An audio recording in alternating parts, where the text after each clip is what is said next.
Magic the Gathering's TARKIR Dragonstorm set has been out for about a week now, and it has quite a few fun commanders in that set. 16 in total in the main set. This list is just a ranking of how I feel the commanders from the main set are, but if you have your own list, make sure you leave it down there in the comment section. Make sure you subscribe so you can tune in for when we do the pre-con commanders list. But in the meantime, let's get into our first list here. For our number 1 commander for the set, we do have Naret, Heart of the Storm.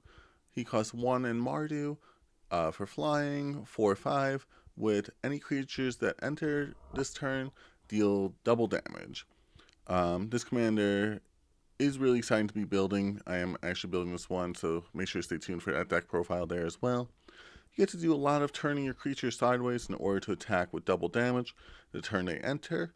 Cards that give your creatures haste will help them do that, but who says they need to enter only once? You get to run cards with Myriad, so that those creatures can create tokens which enter every turn, which pairs well with a new Deadpool card there as well. Nahiri's Resolve will help you blink your creatures for a turn or so that when they enter again, they get there with haste and get to do that double damage. And even the new Mobilize mechanic also makes tokens to attack for every turn they attack. Ishin will also help these effects happen more than once. And to wrap it up, we even have extra combat spells. This way, when we have those Myriad tokens out and we have other creatures ready to attack, we can do it more than once there. The second commander we're most excited for in the set is Cotus, the Fang Keeper. Cotus does focus around dealing damage to your opponent as well. We do like allow turning things sideways. And she wants to make sure she does that damage to your opponent specifically, and this way when she does that, she could cheat out some big spells. You only start off with 2 powers, so you're going to want to find a way to make her a little bit bigger in order to deal extra damage. You can use cards like equipments, but since she's already indestructible, you don't really need to worry too much about re-equipping her. So you can run cards like auras that do give her unblockable, so that, like I said, so you can make her unblockable. You could also do +1/+1 counters, because there's a lot of cards like Pride Malkin and Kodama, which do give her trample with that as well.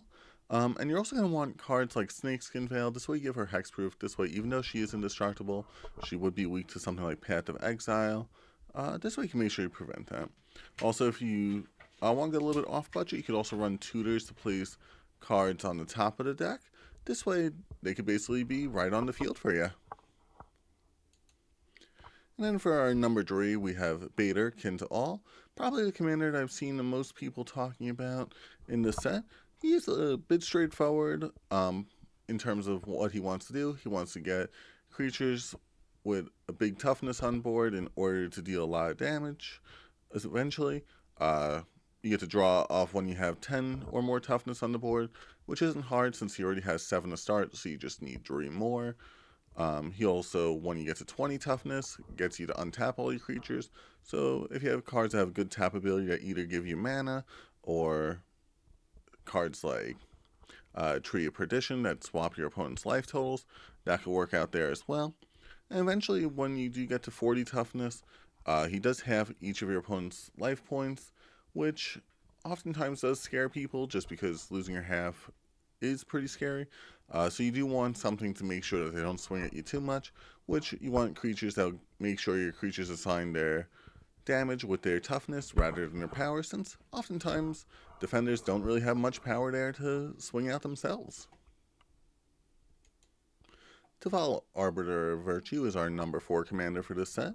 Like I said, this is one where it's more so how we like to run cards, not so much as to their actual power level, because this one may be one of the strongest ones here in this set. You may end up losing life by casting your spells, but if you could find a way to dump cards into your graveyard, you could basically cast those spells for free due to the Delve mechanic.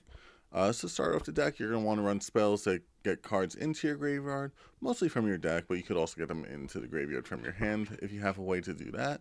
You also want to make sure you could run cards that will get cards back from your graveyard, because this way you don't end up with all the cards that you want in your hand in the graveyard and all the cards you want in the graveyard in your hand. You could also run cards that only have a colorless casting cost, like Big Eldrazi's or Platinum Empyrean. This way you can make sure that you won't be losing the game there, and also you have something to finish them off with. Exsanguinate is also a really good card in this deck, because you can make the X cost basically whatever you have in your graveyard. This way you could have it as that final finishing move you got there. For number 5, we have Shiko, Paragon of the Way. For this deck, you want to have a lot of cheap instants and sorceries that you'll be able to cast again and again. You can run instants and sorceries that will blink Shiko, so you can get a spell back again when she does come back to the board. Removal and draw spells in Jeskai are often under CMC, so those will be easy to run there as well. In terms of how you can actually win with the deck, though, here run cards that will deal damage anytime you cast an instant or sorcery spells. You get the blink card in your graveyard. You can essentially get a loop. This way, if you have enough to finish off your opponent, you can get Grape Shot back and cast that as your final spell potentially. Also, just because Will is under is CMC, so that'll be a cheap one to run there as well if you are interested in running those game changers. And also, there are cards that will help you get cards back into your hand, like Very Good Watcher, so that you can make sure that you'll always have cards to cast in your hand. Little update on this one.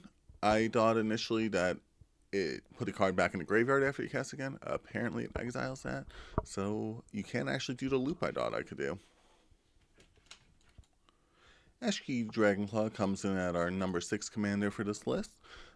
You want a good amount of variety in your deck for this commander, because you want to be able to cast both a creature and non-creature spell both on the same turn. If you want to start off the game with a spell that ramps you for lands, like Kodama's Reach or Growth Spiral, and Llanowar Elves, that gets you that early game. But later in the game, you could get cards that have both the Adventure on them, because what Adventure does is you could cast it from your hand on the Adventure side. There's your non-creature spell, and then once it's in exile, you can cast the creature side of it. You can also run cantrips in this deck. This way you can basically get free spells in order to have the mana to cast a second spell again. Also, cards like Eternal Witness and other cards that will allow you to cast creatures or other spells off the top of your deck will help you make sure you have those cards in your hand, so you can make sure that you get her ability to happen on that.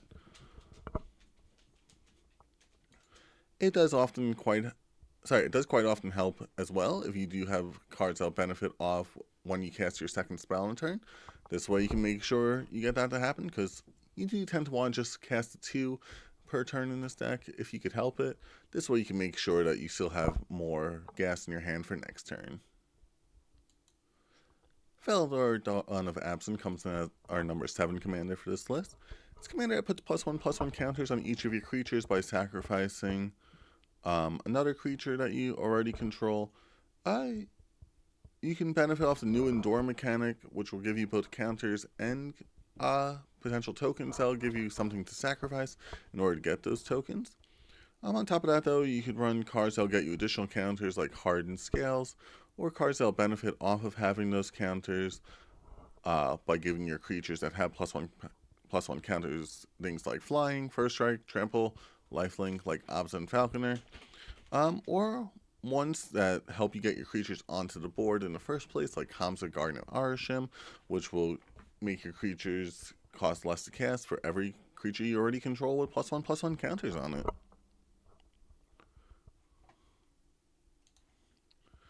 Zergo Dunder's Decree takes the number 8 spot on this list. Honestly, it would probably be a little bit higher if Naret wasn't already in this list. But this is another one that'll help benefit when you turn your creature sideways. It'll get you the tokens with the new Mobilize ability. The new Mobilize ability can make tokens equal to the Mobilize number, but they do go away at the end of the turn normally. But with Zergo's ability, they do end up sticking around. You can run cards that give your warriors buffs in their stats to deal extra damage, or cards that when your warriors attack, it makes your opponent's creatures into cowards so that they get bonus power there as well, or they can't block. Token doublers component double your mobilize effects, or you get extra combat so that those tokens that stick around can deal an extra attack there as well. Or Ishin can make sure your mobilize effects happen again there as well. Since they do stick around a bit longer, you can run cards like Skull Clamp or Goblin Bombardment for payoff on those tokens, or even Impact Tremors. This way, when they do enter, you get to deal a little bit of damage there as well. Narset, Jeskai Waymaster, comes in at the number 9 spot here for us. Narset is a Spell Slinger Jeskai commander, which by casting cantrips, you can basically get another spell to cast for free, allowing you to have another spell on your storm count in order to have another card to draw at the end of the turn. Cards that create tokens that deal damage or get mana off of casting the spell, well, we continue to storm there as well. Aether Drift did also release a whole bunch of cards that do benefit off discarding. This way, at the end of the turn, if you do end up discarding your hand, you could potentially just get a payoff off that, such as the card that we have there on screen now. I did initially think that Captain Howler would go well in this deck, but the timings just don't work, so that doesn't end up paying off there as well as I quite thought it would. Ureni the Storm Unending takes the number 10 spot as a 10-10 there. You see what we did? But as a 10-10 with protection and flying for 7 mana, it was hard to say that. I didn't think this deck would initially deal stuff based on damage when I read the first line, but it is a deck that does benefit a lot off of having a lot of lands on the board. It is in blue and green, so you may have a lot better commanders to do the landfall thing, but this one does end up being a bit of a board wipe in the command zone. Of course, if you do ignore big creatures or hexproof or ward, or like I said, if you just ignore the counterspell there in their hand as well. But you could run a lot of things that they do run in landfall decks, like Lotus Cobra, Kodama's Reach, and also cards that'll blink it as well, so you can get a double board wipe essentially. You want card lands to come out of your hand, out of your deck, blink spells that come out of blue, and eventually, hopefully, you'll be able to have him just swing in for that commander damage. Just one short if you do try to swing in for that, though, twice. In the number 11 spot, we have Sidisi, Region of the Mire. This commander is a bit of climbing a ladder out of the graveyard for this one. You want stuff that'll untap your commanders so that you can retap it in order to sacrifice your creatures in order to get them out of the graveyard and back onto the battlefield. You want cards that'll do stuff when they do enter, or cards that benefit off of your creatures entering the graveyard in the first place. If we have creatures that mill, like the one there on screen, it does help with that as well, so that we can make sure that we'll always have those creatures in the graveyard in order to get out. But overall, since it is at sorcery speed, it isn't as strong as it could be, but still pretty strong there on its own. In the number 12 spot, we do have Offensy Unyielding Lineage. So it is kind of cool to have a creature with flash and first strike as protection in your hand. This way, when your opponent does swing in, you could have a little bit of protection there. Only problem is it's in the command zone, so it's a little bit harder to trick someone to swing into you. But the other effect does allow you to get tokens off of when your creatures die, so you can run all the token doublers that are in way. You can run creatures that sacrifice themselves in order to get some cool effects. Some effects do allow you to draw based on low CMC creatures entering or low power creatures entering, so that gets that there as well. You can also make use of the counters by making your creature stronger with cards like Kartar's Crusade with that entering there as well. But overall, nothing too strong going on here. And then for the number 13 spot, we do have Taigam, Astro Opportunist. You do want to focus on what you're going to cast for your second spell each turn. This way you can make sure you get a copy of it, and then potentially get it again 4 turns later if the game does last that long. You do also have the ability to do this during both your turn and your opponent's turn, since it does say that each turn you do this, it works out. So you want to make sure you're being able to cast as many instant sorceries during everyone's turn as possible. Potentially cheap cantrips as your first spell once again, and then something with big payoff as your second spell.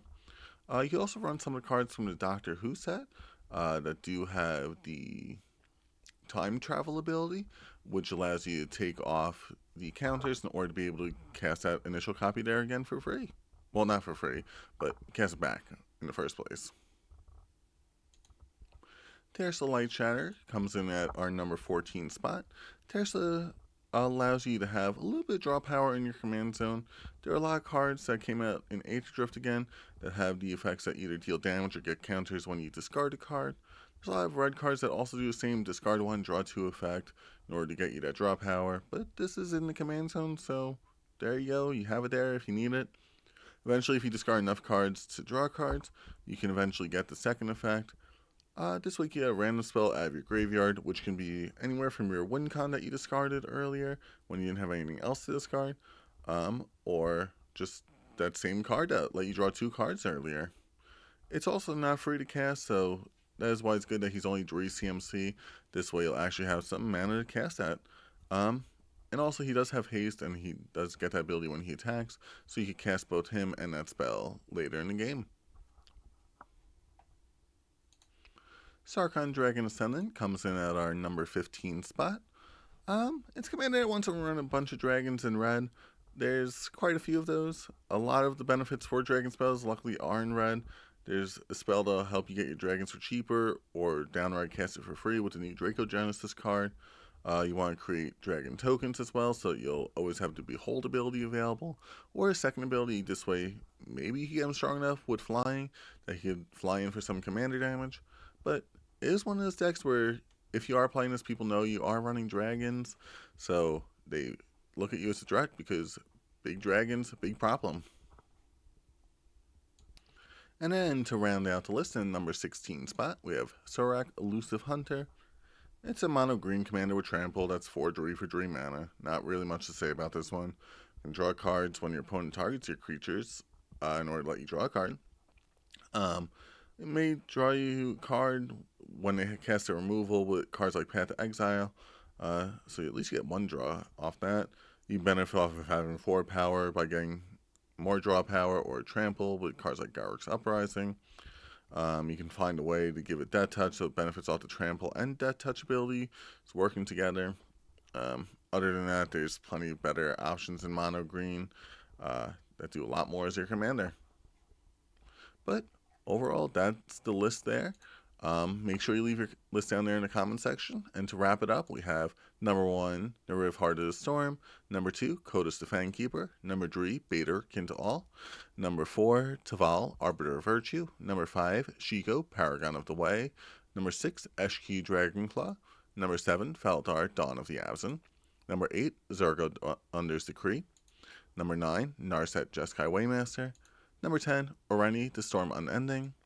Number 11, Sidisi, Region of the Mire. Number 12, Offensy, Unyielding Lineage. Number 13, Taigim, Astro Opportunist. Number 14, Tera's Light Shatter. Number 15, Sarkhan, Dragon Ascendant. And number 16, Sorak, Elusive Hunter. Thanks for watching.